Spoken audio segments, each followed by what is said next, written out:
going on, everybody? Pepe the Pew here, right at the river. We're shooting on the Insta360R right now. We're checking out a couple accessories we got. Let's get out there. Let's get tested.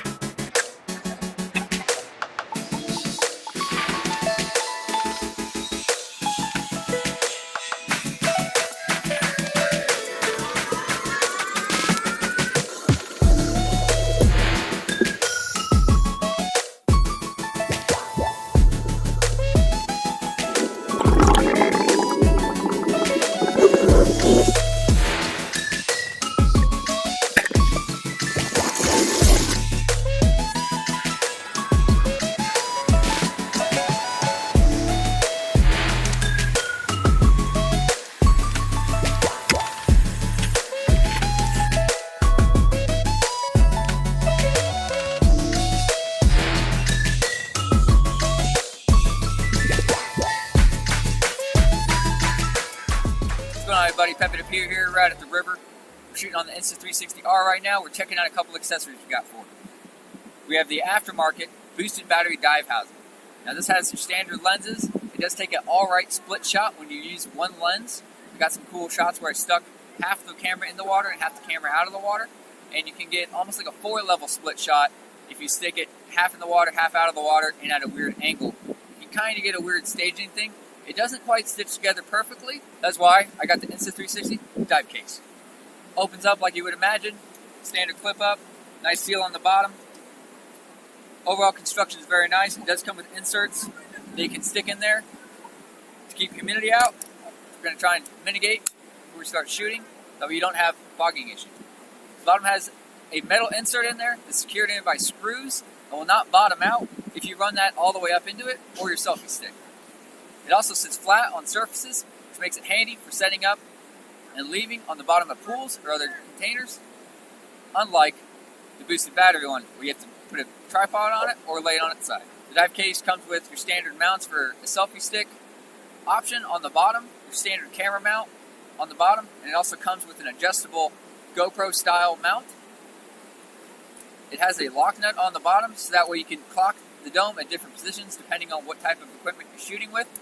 And does include that selfie stick screw right on the bottom where you can just screw it straight in. You will see the bottom of the dome in your shots, but that's just one of those evils you have to look at. The vertical battery has the same power capacity as your standard battery, but does add an extra nice feature of being able to charge it off camera without the added base that you would need with the standard battery or your boosted battery down below.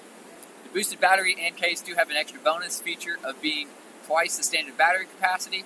I was getting an hour or so plus with the standard batteries, and a little bit less when testing it on the table with the vertical battery. So your boosted battery should get you about 2 hours of runtime, which is great for when you're underwater. You want to be able to roll continuously without having to worry about losing that magical shot just after your battery dies, which happens quite a lot. The boosted battery has built-in eyelets on the bottom for your standard GoPro mounts. The boosted battery does have your standard GoPro mount system built into the bottom that hinge out of the way and has small magnets to retain it, keeping it quiet and no extra noise, while making it convenient for use above water.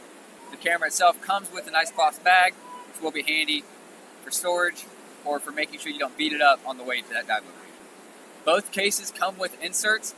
The Insta360 came with 12 packets of larger and thicker inserts, and the standard dive case, I believe, came with 3 packets of 2 of your standard anti-fog inserts. This dive case also came with an invisible selfie stick mount and your screw, but the mount does pivot, unlike the invisible selfie stick mount on your standard Insta360R housing that keeps it locked in place where that stick will be invisible.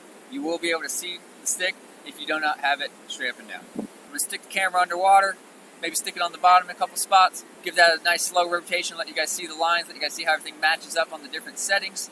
That'll give you guys the choice to decide what camera dive housing you guys want to get for your next water adventure. Until I get enough likes and subscriptions down below, it's not worth uploading the 360 videos because the quality is just not there and it just takes away from the whole experience. So hit those buttons down below and come along, let's go get wet.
I don't see the light, I just see the screen.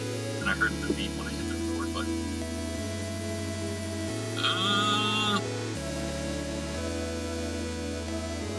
Yep, red light.